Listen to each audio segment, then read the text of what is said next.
और सेना की कब्जे वाली जमीन की अवैध खरीद बिक्री मामले में गिरफ्तार सभी 7 आरोपियों से ईडी और 5 दिनों तक पूछताछ करेगी। कोर्ट ने सभी आरोपियों की 5 दिनों की रिमांड बढ़ा दी है। वहीं 4 दिनों की ईडी रिमांड खत्म होने पर सभी आरोपियों को ईडी की विशेष अदालत में पेश किया गया था। इस दौरान ईडी ने अदालत में आवेदन देकर दोबारा रिमांड की मांग की, जिस पर अदालत ने 5 दिनों की रिमांड बढ़ा दी। आपको बता दें कि रांची के वरियातू में स्थित सेना की कब्जे वाली जमीन की अवैध खरीद बिक्री मामले में ईडी ने 13 अप्रैल को बड़ी कार्रवाई की थी।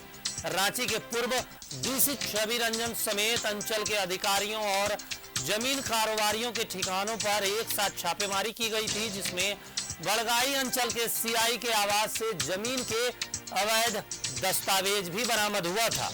कोर्ट से और 5 दिनों की रिमांड मिलने के बाद सभी 7 आरोपियों को ईडी दफ्तर लाया गया, जहां उनसे अब पूछताछ शुरू की जाएगी। तो देखिए बड़ी खबर, ये जहां पर 7 आरोपियों की रिमांड बढ़ गई है, उसके बाद अब सभी आरोपियों को ईडी दफ्तर लाया गया, जहां पर अब 5 दिनों तक उनसे पूछताछ की जाएगी।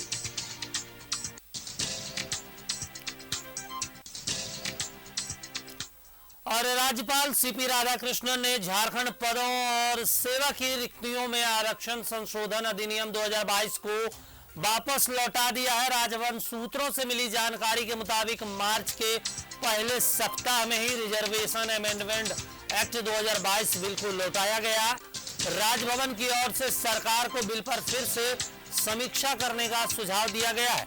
आपको बता दें कि राज्य सरकार ने ओबीसी, एसटी और एससी के आरक्षण प्रतिशत में बढ़ोतरी कर संशोधन बिल को पारित कराने के लिए 11 नवंबर 2022 को विधानसभा में विशेष सत्र बुलाया था। तब यह बिल सर्वसम्मति से पारित हुआ था। आरक्षण बिल वापसी पर बीजेपी विधायक सीपी सिंह ने कहा कि राज्य सरकार को किसी वर्ग को आरक्षण देने के लिए संविधान के अनुरूप प्रस्ताव तैयार करना होगा।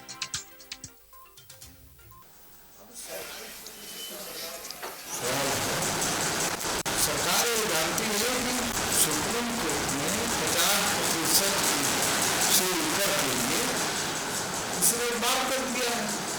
वैसी स्थिति में सिर्फ वोट की राजनीति के तहत ये 27% आरक्षण का बिल पास कराया है। ये अलग विषय है कि बिल का सभी ने सर्वसम्मति से पास किया है।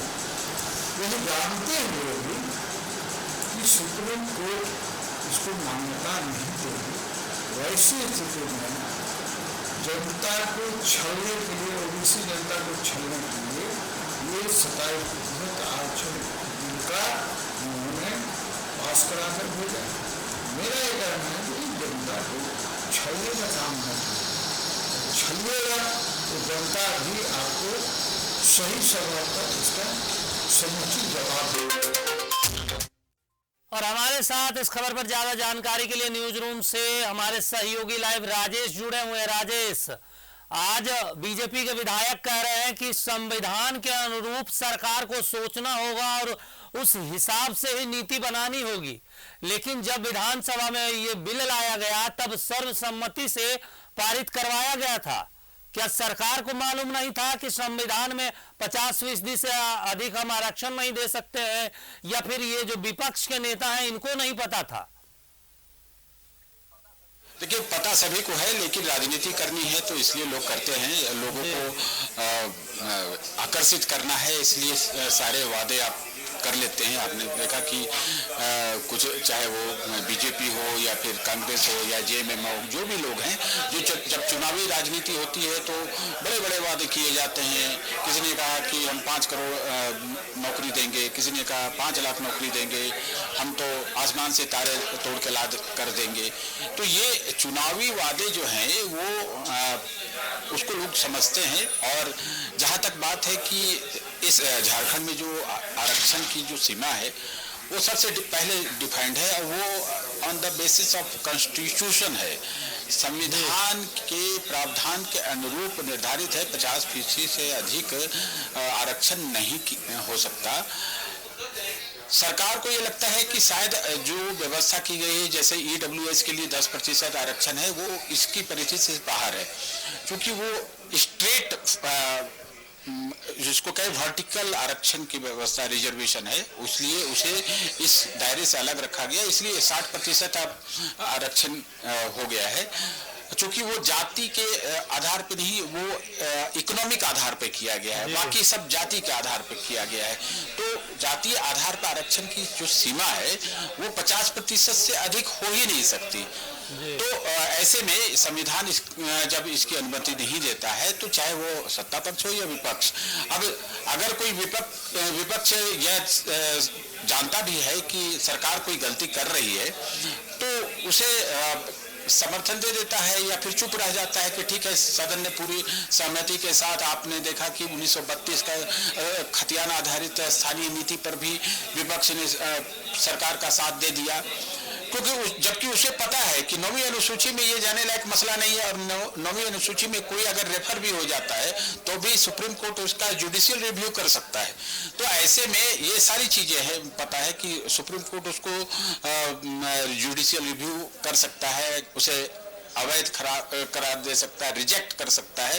लेकिन सरकार की जीत थी, लोग चूंकि एक संदेश देना था कि 1932 खतियान आधारित स्थानीय नीति या फिर ओबीसी का आरक्षण हो, 27% आरक्षण, चूंकि झारखंड में 50% से अधिक ओबीसी की जनसंख्या है।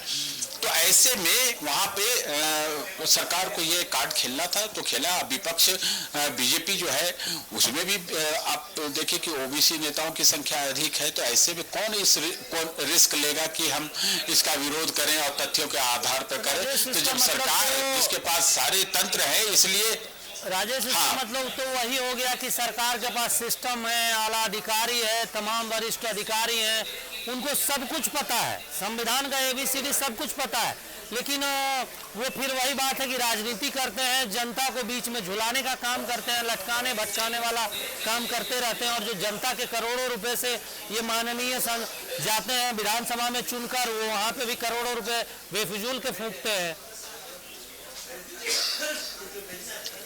हाँ, देखिए ये तो विषय है ही। आप देखिए कि ये लोकतंत्र का एक वैसा पक्ष है जिसमें लोग जनता को लुभाने के लिए कुछ भी कर देते हैं, और भारत में यह सबसे ज्यादा देखा जाता है, क्योंकि हमारा जो सेटअप है लोकतंत्र का, वो है कि जनता हमारी इस लोकतंत्र में सबकी मालिक होती है, वही तय करती है। तो जनता को कन्विंस करना है किस प्रकार से, ये मकसद हो जाता है सभी राजनीतिक दलों को, चाहे वह झूठे हों या असंभव हों या वाजिब नहीं हों। तो हम ऐसे ऐसे वादे कर लेते हैं कि हाँ, हम आपके खाते में इतने पैसे डलवा देंगे, जैसे ही कि आप ये काम होगा हम आपके खाते में इतने पैसे चले जाएंगे, आपको आरक्षण दे देंगे, आपको मुफ्त में अनाज दे देंगे, आपको बिजली दे देंगे मुफ्त में, आपको पानी मुफ्त में दे देंगे। ये सारी चीजें चलती रहती, चुनावी वादे हैं। और आपने देखा कि हर राज्य में हर राजनीतिक दल ये सब चीजें करती रही हैं, और ये एक तरह से संक्रमण का रोग जैसा है कि जो राजनीतिक दल हैं वो चुनाव के वक्त ऐसे ऐसे वादे कर लेते हैं जो कभी कभी तो लगता है, अगर उसका विश्लेषण उस समय आप करें तो लगेगा कि ये असंभव है, कैसे ये संभव हो सकता है। और लेकिन भोली भाली जनता है, उनकी बातों में आ जाती है, और उसका हश्र ये होता है कि ऐसी परिस्थितियां उत्पन्न होती है कि आज देखें कि झारखंड बंद रहा, नियोजन 5 लाख प्रति साल नौकरी देने की बात थी, नई नौकरी देंगे तो भत्ता देने की बात थी, 5,000 7,000 भत्ता देने की बात थी। आज तक नौकरियां जो है कितनी मिली हैं आपको पता है, सरकार के आंकड़े भी सबके सामने हैं।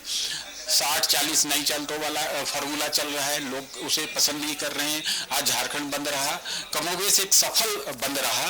और बिल्कुल राजेश, जो युवा लगता है कि सब कुछ पता होते हुए भी सारा खेल गुड़गोबर कर देते हैं ये लोग, और उसके बाद अब राजभवन पर आरोप लगाएंगे कि राजभवन में देखिए बीजेपी के पूर्व नेता रहे, वो राज्यपाल बनकर आए हैं तो उन्होंने वापस लौटा दिया है। तमाम जानकारी के लिए शुक्रिया राजेश।